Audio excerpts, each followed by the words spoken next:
Olá! Hoje a gente vai mergulhar fundo num tema que, olha, tá chacoalhando as bases do direito público. A gente está com o primeiro capítulo de Direito Administrativo e Informacional do jurista alemão Ino Augsburg. A ideia é tentar desvendar o que é esse campo novo e por que ele é visto como uma virada de chave mesmo. E o ponto de partida, o que me pegou, foi uma provocação, sabe?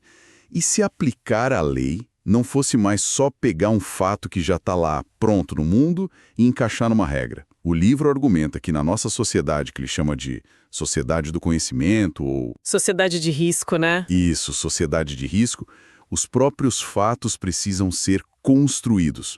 E o desafio do direito é gerenciar essa construção. Exatamente. E eu acho que o ponto de partida para todo mundo entender é a ambição do autor, né? Ele não está propondo só mais um ramo do direito, tipo, direito digital. A tese dele é que essa visão informacional é uma base nova para todo o direito administrativo. É uma resposta a uma transformação social gigantesca. Certo. Então vamos tentar desempacotar essa ideia de mudança de paradigma. O autor chama isso de um giro epistemológico. A palavra soa um pouco acadêmica, eu sei, mas a ideia por trás é bem forte. Ele diz que esse campo novo não é sobre regular um setor, mas sobre mudar o jeito que a gente pensa a própria aplicação do direito. É a diferença crucial, né? A visão tradicional, a que a gente aprende na faculdade, é que o mundo dos fatos está de um lado e o mundo das normas está do outro. O gestor público olha para um evento, um relatório, e só aplica a lei. O conhecimento sobre o que aconteceu nesse modelo é algo que vem de fora. O direito só consome. Como se o gestor fosse um espectador de uma realidade que já está ali completa. Perfeito. O giro epistemológico que o Augsburg propõe vira essa lógica de cabeça para baixo. Ele diz que o conhecimento não é mais externo. Ele vira parte do motor, sabe?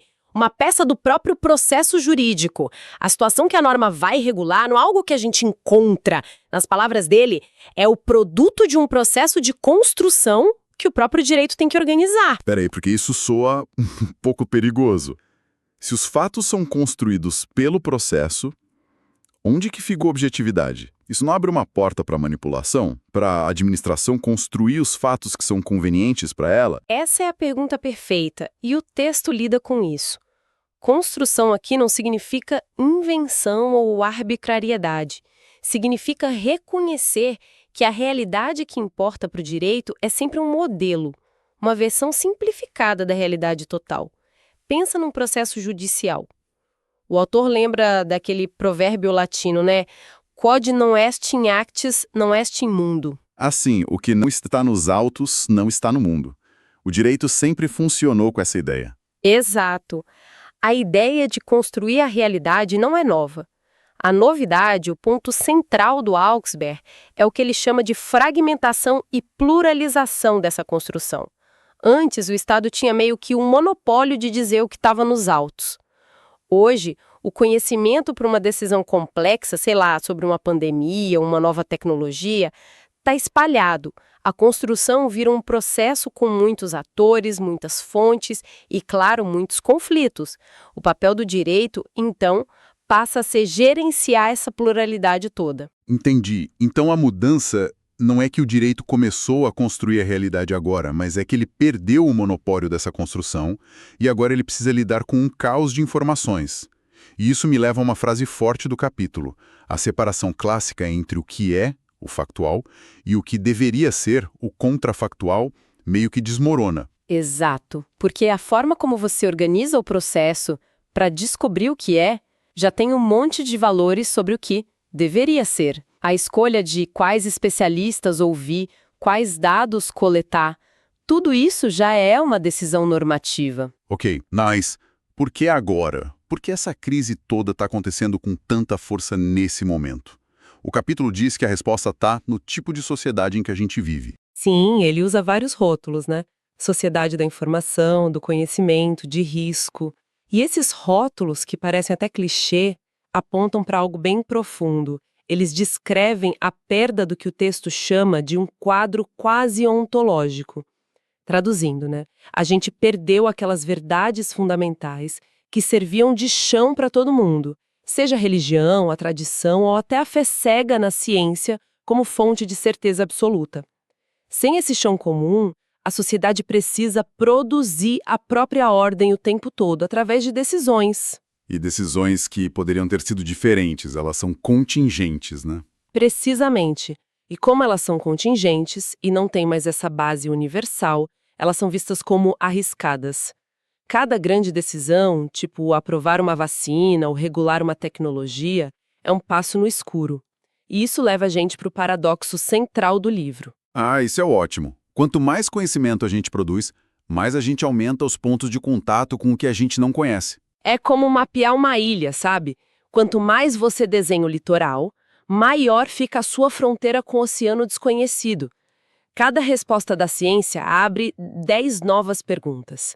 Mais conhecimento não leva a certeza, pelo contrário, ele revela o tamanho da nossa ignorância. E é nesse mar de incerteza que a administração tem que navegar. O que significa que o Estado não pode mais agir como se soubesse de tudo. O capítulo é bem direto nisso. O conhecimento importante não está mais centralizado no governo. Ele está fragmentado, disperso e muitas vezes precisa ser gerado ali, na hora, para aquele problema específico. De inteligência artificial, não dá para consultar um especialista só. Tem que ouvir engenheiros, filósofos, sociólogos, o mercado, a sociedade civil. O conhecimento hoje é uma rede, não uma pirâmide com o Estado no topo. Certo. Se o conhecimento não está mais centralizado e os fatos são construídos nesse Processo meio caótico, então toda aquela metodologia da faculdade de só aplicar a lei a um fato dado parece que não serve mais. Como é que um jurista sequer começa a trabalhar? Essa é a pergunta de $1 milhão. E é o coração da proposta do livro. A imagem do jurista que fica só indo e vindo com o olhar entre a norma e o fato, ela não funciona mais. A determinação do que está acontecendo exige o que o autor chama de construção ativa. Um processo que envolve projetativamente como a informação vai ser coletada, validada e integrada. Isso muda o foco completamente. O capítulo fala que a tarefa principal do direito administrativo informacional é mostrar que toda ação administrativa é, no fundo, processamento de informação. E a própria repartição pública, o ministério, a agência, tudo isso é um sistema de processamento de informação. Exato! E essa percepção força a gente a mudar a nossa unidade de análise.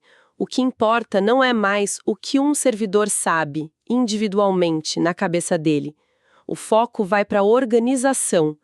Como a organização, como um sistema, consegue gerar, processar e usar conhecimento. O problema deixa de ser psicológico e passa a ser organizacional, sobre fluxos de informação. Para a gente conseguir aprofundar nisso, o autor para um momento para definir os termos que ele usa. Ele diz que é fundamental não confundir dados, informação e conhecimento. Sim, e as definições dele são super pragmáticas, funcionais. Não são definições filosóficas, sabe? Dados, para ele, são a matéria-prima. Sinais brutos, sem contexto, um número, 38. A palavra febre.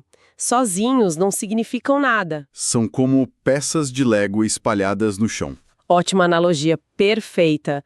A informação é o que acontece quando você pega uma peça dessas e conecta com outra, dando um contexto. Informação é um dado contextualizado que gera uma diferença, uma surpresa para quem observa. Se um sistema de saúde recebe o dado 38 ligado a um paciente, isso vira informação, o paciente está com 38 graus de febre. É um evento. E o conhecimento? O conhecimento é a informação que foi integrada numa estrutura de experiência. É o que permite que o sistema aprenda e lide com novas informações.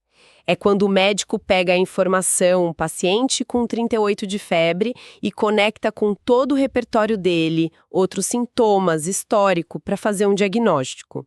O conhecimento é a estrutura que permite reconhecer padrões. E ele ainda separa o conhecimento explícito do implícito, né? O explícito é o que está nos manuais, nas leis, o que pode ser escrito. Sim. E o implícito ou tácito é o mais interessante. É aquele feeling, a intuição do servidor experiente, o jeito de fazer as coisas que não está escrito em lugar nenhum, mas que faz a máquina girar. Um grande desafio desse novo direito é justamente como lidar com esse conhecimento tácito, que é dificílimo de gerenciar. Ok, com todas essas peças no tabuleiro, chegamos à tese central do capítulo. Augsburg define o direito administrativo informacional como um direito reflexivo. É uma expressão forte. O que isso quer dizer na prática? Reflexiva aqui é no sentido de se olhar no espelho, sabe? O direito para de operar na ilusão de que os fatos são dados e começa a refletir sobre seus próprios fundamentos cognitivos. Em outras palavras, ele se pergunta: como eu sei o que eu digo que sei? Quais são os processos, os vieses, as limitações na forma como eu produzo o conhecimento que baseia minhas decisões? Então é um direito que, além de aplicar regras sobre o mundo, cria regras sobre como ele mesmo deve aprender sobre o mundo. Exatamente. É um direito que não diz só o que fazer, mas que estrutura ativamente como o conhecimento vai ser produzido, transferido, armazenado. E, crucialmente, como a incerteza vai ser administrada. Ele assume que a incerteza não é uma falha temporária do sistema, mas uma condição permanente. E quando você olha o sumário do livro, isso fica muito claro, né? É como se esse primeiro capítulo fosse o manual de instruções para o resto. Os capítulos seguintes têm exatamente esses nomes: produção de conhecimento, transferência de conhecimento, administração da incerteza. Fica óbvio que tudo que vem depois parte dessa base. É a espinha dorsal de todo o argumento. Sem entender esse giro, o resto do livro pareceria só um monte de tópicos sobre tecnologia e gestão. Mas com essa base, tudo se encaixa num projeto muito maior. Certo. Essa discussão foi densa, mas fascinante. Agora, o desafio final. Se a gente tivesse que explicar a essência disso para alguém que nunca ouviu falar no assunto de forma bem simples, como seria? Acho que uma boa analogia seria pensar na construção de uma ponte. Na visão antiga, o governo contrataria os engenheiros, eles entregariam um projeto baseado em fatos da física e da geologia e a administração só aprovaria checando as regras formais. Os fatos e as regras em caixas separadas. Isso. Já na visão do direito administrativo informacional, a própria administração entende que os fatos não estão prontos. A decisão de construir a ponte exige um processo para construir o conhecimento. Isso significa organizar audiências públicas para ouvir a comunidade local, que tem um conhecimento tácito da região. Significa contratar laudos diferentes, que podem ser conflitantes, e criar um procedimento para lidar com essa discordância. E significa também ter que decidir, mesmo sem ter 100% de certeza sobre o impacto ambiental daqui a 50 anos. Perfeito. Então, esse novo campo do direito não é sobre as especificações do concreto da ponte. São as regras sobre como a administração deve organizar esse processo de aprendizagem, como ela deve ouvir, como deve documentar, como deve pesar informações conflitantes e, principalmente, como ela pode tomar uma decisão responsável diante daquilo que ela sabe que não sabe. Fantástica síntese. Então, se a gente for resumir a grande virada de chave, é o direito se tornando talvez mais humilde, é o reconhecimento dos próprios limites cognitivos e a aceitação de que a tarefa hoje não é só aplicar regras, mas gerenciar ativamente a construção do conhecimento que ilumina as suas decisões. Exatamente. É uma mudança de um direito que sabe para um direito que aprende. E isso me deixa com uma reflexão final, uma provocação que o texto inspira. Se a gente aceita o paradoxo de que mais conhecimento gera mais consciência da nossa ignorância e que o direito agora precisa fazer a gestão do conhecimento, será que a tarefa mais importante não se torna desenvolver uma gestão da ignorância? Uau! Gestão da ignorância. Sim, o que significa para o direito criar regras não só sobre o que se sabe, mas sobre como agir de forma prudente e legítima diante daquilo que a gente assume que não sabe e talvez nunca vá saber com certeza. Essa, para mim, é a fronteira que o texto do Augsburg nos convida a explorar. E é uma questão que fica aí para a gente continuar pensando.